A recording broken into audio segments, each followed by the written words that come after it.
안녕하세요. 저는 30대 후반의 남자입니다.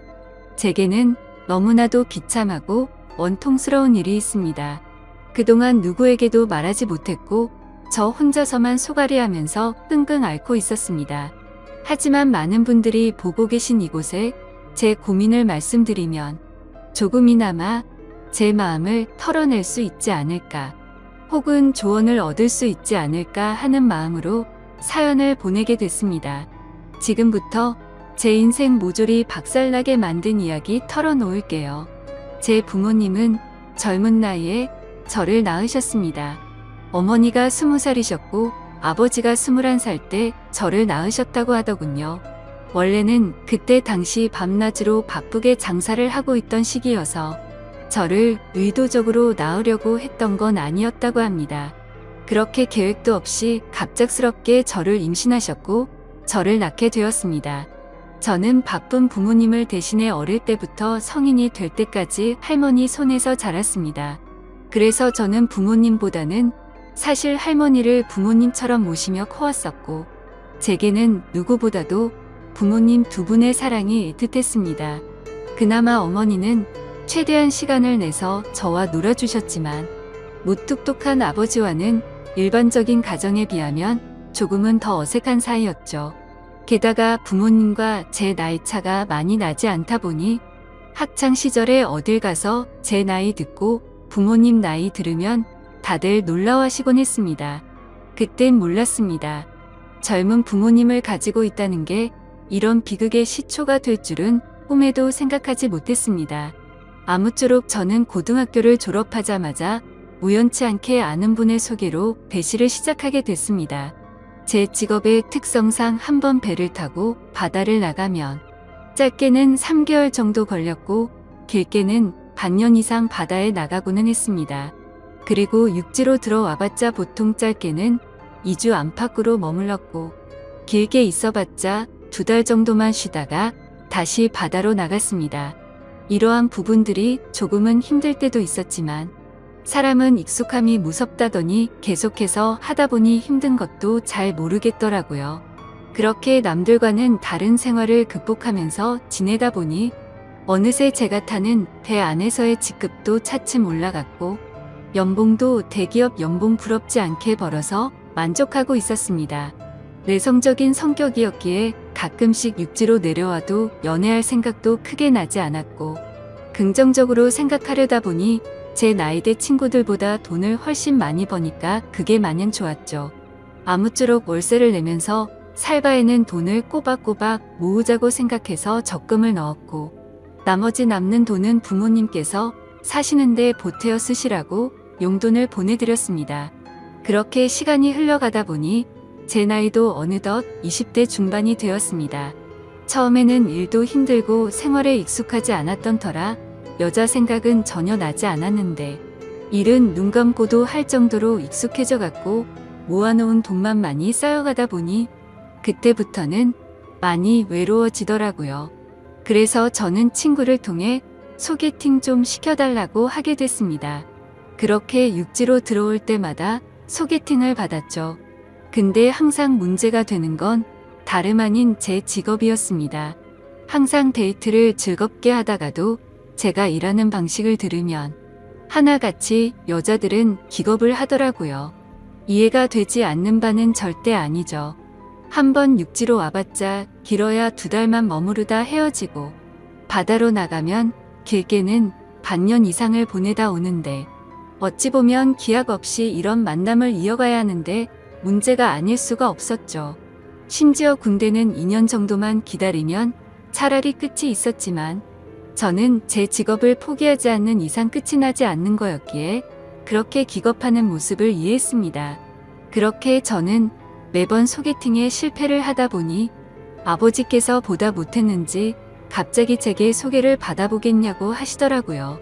지인분 딸인데 아주 참하고 마음씨도 예뻐서 연락처를 물어놨다고 하셨습니다.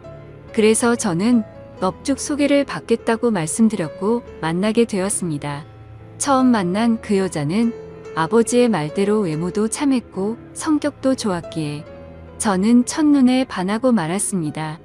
그래서 기존에 소개받던 여자들과는 달리 이 여자와는 꼭 연애를 하고 싶다란 생각이 컸었죠. 그래서 무식하고 이상해 보일 건 알았지만 제 통장부터 깠습니다. 저는 직업이 남들과는 달라서 제약이 있는 부분도 있지만 나중에 제 가족 다 먹여 살리고 싶어서 이렇게 열심히 일하고 있다고 했습니다. 그러자 그 여성분은 갑자기 웃으시더라고요.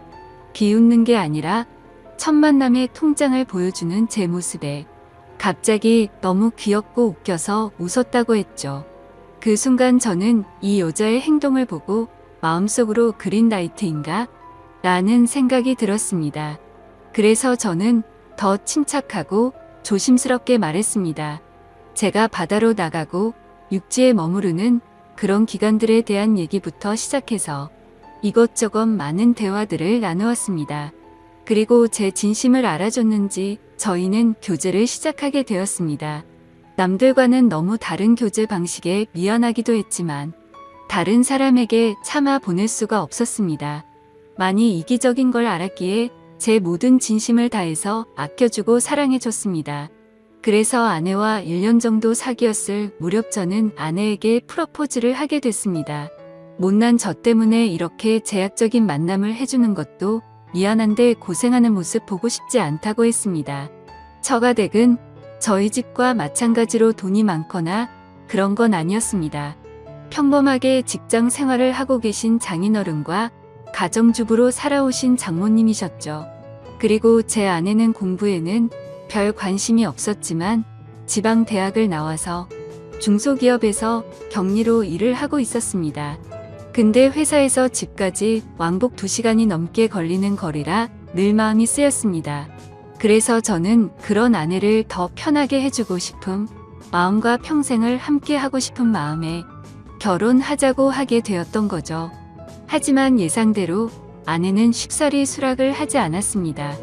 제가 싫지 않고 만나서 함께 있으면 너무 행복하고 좋은데 바다로 한번 나가면 너무 오랫동안 못 보는 게 어느 정도 걸린다고 하더라고요. 근데 평생 그럴 걸 생각을 하니 생각할 시간이 필요할 것 같다고 했습니다. 그래서 저는 지금처럼 연애를 하면 내가 육지로 나와서도 우리는 약속 시간을 정해서 서로 만나고 또다시 집으로 헤어지고 하는 거 시간이 아깝지 않냐고 했습니다. 함께 같이 살면서 조금이라도 더 오랫동안 계속 붙어 있는 게 좋지 않겠냐고 말했죠. 그리고 제 진심을 담아서 말했습니다.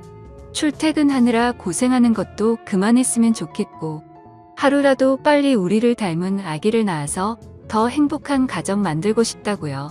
그러자 아내는 고민 끝에 결국 제 프로포즈를 수락해줬습니다.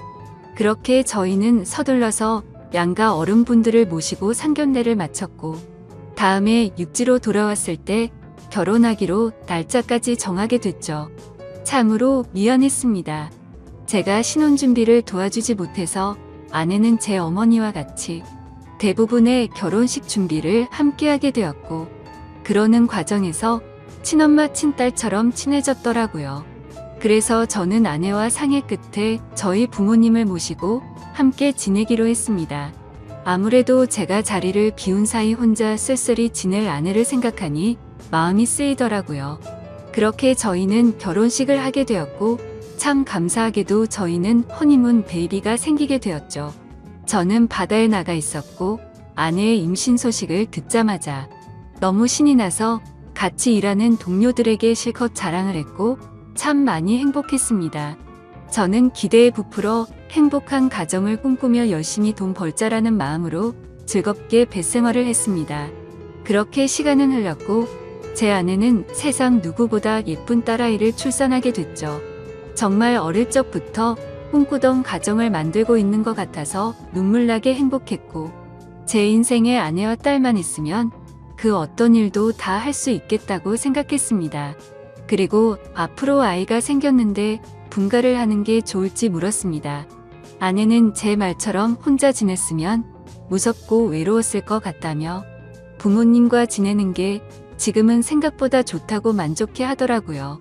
저희 부모님도 아내가 참 예쁘고 일도 잘해서 너무 사랑스럽다고 칭찬 일색이셨고 같이 지내면서 손주도 보면 좋을 것 같다고 하셨습니다.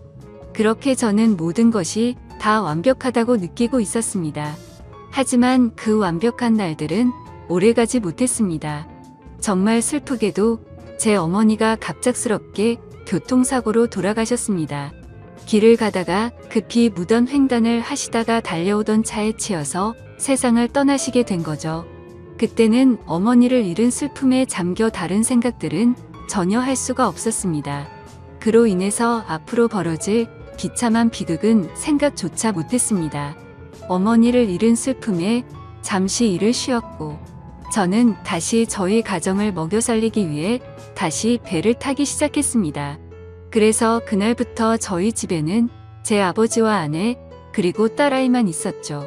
어머니를 잃게 됐지만 아버지는 생각보다 괜찮으셨고 제 아내는 우울 증세가 올 정도로 많이 슬퍼했습니다. 친엄마처럼 따르고 지냈었기에 정말 많이 힘들어 하더라고요. 그래서 저는 아내가 걱정되어서 시간이 날 때마다 연락을 했고 아내는 걱정 말라며 괜찮게 지낸다며 시아버지 또한 잘 지내고 있다고 하더군요. 그런 모습에 저는 점점 아내의 우울 증세가 나아지고 있구나 하고 안심을 했습니다. 그렇게 제 어머니가 떠나가신 지 1년이란 시간이 지났습니다. 제가 다시 바다로 떠난 지 얼마 안 되어서 아내는 임신을 했다고 연락이 왔습니다. 그때도 첫 아이를 가졌을 때처럼 저는 정말 미친 듯이 기뻤습니다. 하늘나라로 가신 어머니가 저희 슬프게 지내지 말라고 선물로 아이를 보내줬다고 생각했습니다. 그날은 어머니 생각이 더 많이 나서 눈물로 밤을 지새웠던 것 같아요. 시간이 또 빠르게 흘러갔고 제 아내는 둘째로 사내 아이를 출산하게 됐습니다. 저는 제 어깨가 더 무거워졌지만 행복했습니다. 사랑하는 아내와 제 2명의 자식들을 위해선 못할 게 없었으니깐요. 이 세 사람을 제 인생의 축복이라고 생각하고 사명감을 갖고 더욱 열심히 살았습니다. 그런데 뭔가 이상한 점이 분명히 있었습니다. 제가 한 번씩 육지에 머무를 때를 생각해보면 아버지는 둘째 아들을 유독 좋아하셨습니다. 첫째 손녀를 낳았을 때는 보여주신 적 없던 모습들을 종종 보여주셔서 뭔가 이상했죠. 손녀 때는 그냥 좀 시큰둥하시던 분이 둘째는 너무 사랑스럽게 대하시기에 저는 단순히 딸이 아니라 사내 아이라서 저렇게 좋아하시는 건가라고 생각했었습니다.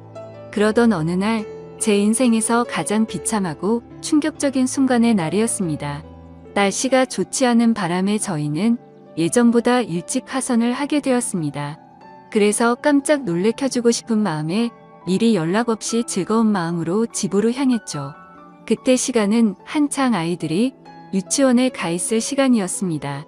저는 저를 보고 반가워할 아내를 상상하며 현관문 비밀번호를 누르고 들어갔습니다. 그런데 뭔가 느낌이 쎄하더군요. 문을 열자마자 아내가 반가워하면서 뛰쳐나올 거라 생각했는데 아무 말도 없이 안방에서 조용한 인기척만 들리더군요.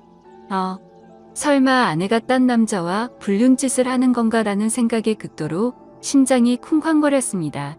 불길한 예감을 안고 그대로 신발도 벗지 않고 달려 들어가서 안방 문을 벌컥 열었습니다. 아니다 다를까. 불길한 제 예감은 적중했고 제 예상대로 아내는 바람을 피우고 있었습니다. 근데 더 충격적인 건 진짜 상상조차 못한 현장을 목격했기 때문이죠. 저는 아내가 바람을 피워서 다른 남자를 집안에 끌어들였구나 생각만 했지. 제 아내와 함께 있었던 상대가 제 아버지일 거라고는 감히 상상조차 하지 못했습니다. 안방문을 여니 아버지와 아내는 다급하게 옷을 입고 있었고 저와 눈이 마주쳤는데 저는 정말 어떤 심정이 들었을까요? 너무 충격을 받은 저는 그 자리에서 주저앉았습니다. 생전 처음 알았습니다. 사람이 얼마나 충격을 받으면 주저앉는지를 말이죠. 멍하니 넋 없이 아무 말도 못하고 있었습니다. 조금 뒤에 아버지라는 가면을 쓴 그 인간은 아무 말도 안 하고 도망치듯이 집 밖으로 나가버리더군요. 그리고 제 아내는 옆으로 다가와서 미안하다며 한 번만 용서해달라고 빌고 있는데 그때 기분은 너무 불쾌해서 목소리조차 듣기가 싫더라고요. 제 옆에서 울면서 아내는 제게 말했습니다. 시어머니가 돌아가시고 너무 우울해서 매일같이 너무 슬펐다고. 근데 제가 옆에 없으니까 병원까지 다닐 정도로 심해졌답니다. 그렇게 외로움이 극에 달했을 때 아내는 시아버지와 매일같이 술을 마시게 됐고, 어느덧 술 기운에 자신도 모르게 실수를 하게 되었고, 그 이후로는 누가 먼저라고 할 것도 없이 자연스럽게 이런 관계가 됐다고 했습니다. 당연히 이런 말도 안 되는 상황이 잘못된 건 알고 있었고, 잘못된 상황을 바로 고쳐보려고 노력을 해봤었답니다.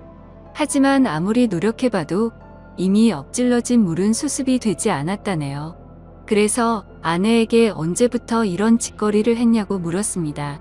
시어머니 돌아가시고 6개월 정도 지나서부터였다고 하더군요.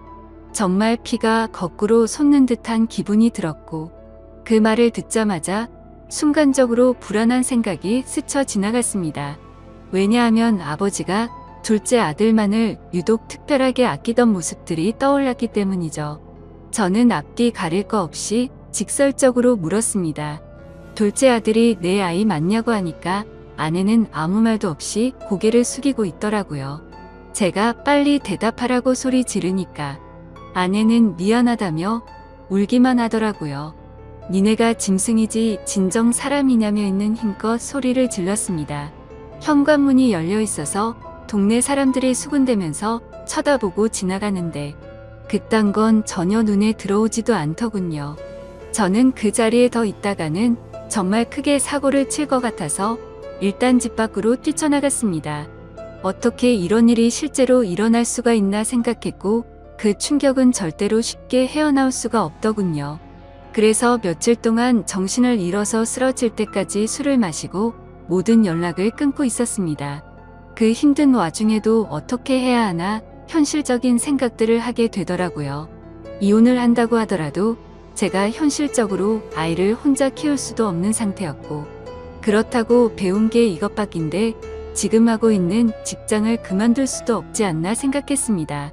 게다가 제 아내가 몰래 만나던 남자가 무려 제 친아버지입니다. 사실 지금도 아버지라고 적지만 그런 관계라는 게 역겨울 뿐입니다. 아무튼 아버지라는 그 인간은 그날 집 밖으로 나가고 주랭랑을 쳤는지 지금 이 글을 쓰는 순간까지 그날 이후로는 단 한 번도 보지 못했죠. 결국에 며칠 동안 정신없는 시간을 보내다가 역겨운 마음에 차마 돌아가기 싫었지만 현실적인 문제들을 안고 집으로 들어갔습니다. 저를 보자마자 아내는 순식간에 달려와서 제게 무릎을 꿇고 빌었습니다. 제발 한 번만 용서해달라며 시아버지와 그러한 사실들이 동네방네 밝혀지면 자신은 도저히 살아갈 자신이 없다고 하더군요. 2번 다시 이런 일 없을 테니까 용서해달라고 빌었고, 현실적으로 제가 어떻게 할 방법이 없으니 일단 당장은 그냥 대충 알겠다고 말했습니다. 사실 그날 이후로 말도 잘 섞지 않았습니다. 말만 용서를 한다고 한 거지 어떻게 용서가 될까요? 아무튼 이제는 제 아들인지 알았던 그 아이는 아들인지 형제인지 알 수가 없는 말도 안 되는 개족보가 되었습니다. 하지만 아무리 괜찮은 척 해가면서 억지로 테이프질을 한다고 이게 메워질까요? 그날 이후 저는 심각할 정도로 의처증이 걸린 것 같았습니다. 하루라도 아내와 연락이 안 되면 극도로 불안해지고 초조해져서 미쳐버릴 것 같더라고요. 그때부터는 제 생활은 엉망진창이 되었고 일상이 파괴되다시피 했습니다. 배를 타고 나가서도 일도 손에 안 잡히고 그때 역겨운 상상들이 떠오르고 도저히 버틸 수가 없겠더라고요. 결국 끝내 저는 정신과까지 다니면서 약을 먹고 치료를 받았죠. 병명은 공황장애와 폐쇄공포증까지 겹쳐서 생겼다고 하더라고요. 그래서 저는 그날 이후 제가 애착심을 갖고 일하던 배실을 그만둘 수밖에 없었습니다. 그렇게 결국 배실을 그만두고 먹고는 살아야 했기에 관련 업종의 직업에 취직했고, 예전과는 비교도 안 되는 부족한 월급을 받으면서 집으로 들어가 살게 되었습니다. 하지만 지금 생각해보면 제 스스로도 이상하다고 느낄 만큼이나 정신적인 압박감이 심했던 것 같습니다. 아내와는 하루가 멀다 하고 매일 같이 싸우기 바빴습니다. 그리고 제정신을 유지하는 게 싫어서 퇴근하면 항상 술을 취할 때까지 마셔댔죠. 그런 관계를 지속해오다 보니 결국 아내도 참고 참다가 결국 이혼을 하게 되었습니다. 아이들은 아내가 데리고 살기로 했고, 저는 너무 괘씸한 아내에게 양육비는 1년치만 주겠다고 했더니 아내는 아무 말도 하지를 못하더군요. 그렇게 저희는 이혼을 하게 되었고 벌써 2년이라는 시간이 지났습니다. 한때는 아버지였던 그 인간은 혹시나 아내한테 찾아가는 거 아닌가 싶어 몰래 아내를 뒤따라 다녀보기도 했지만 그런 건 아닌 것 같았습니다. 이제는 그 인간이 죽었다고 하더라도 전혀 슬플 것 같지도 않고 평생 보고 싶은 생각이 단 1%도 없습니다. 요즘에는 알고 보니 제 아내였던 사람은 아이들 키우느라 일을 하는데 형편이 너무 어려워서 말이 아니라고 하더군요. 지금은 시간이 지나가다 보니 조금은 신경은 쓰이기도 하고 이렇게 제가 행복하게 생각했던 가정이 무참히 끝나버리는 게 맞나 싶기도 합니다. 근데 그런 생각이 들면서도 제 아버지란 인간과 함께 했었던 아내를 죽을 때까지 잊을 수가 없을 텐데 섣불리 판단하는 게 절대로 안 되네요. 여러분들이라면 어떻게 하실 것 같나요? 저보다 인생 경험도 많으시고 훌륭한 분들이 많으실 것 같아서 여쭤보고 싶습니다. 댓글로 생각을 남겨주시면 제가 어떻게 결정할지 큰 도움이 될 것 같습니다. 감사합니다.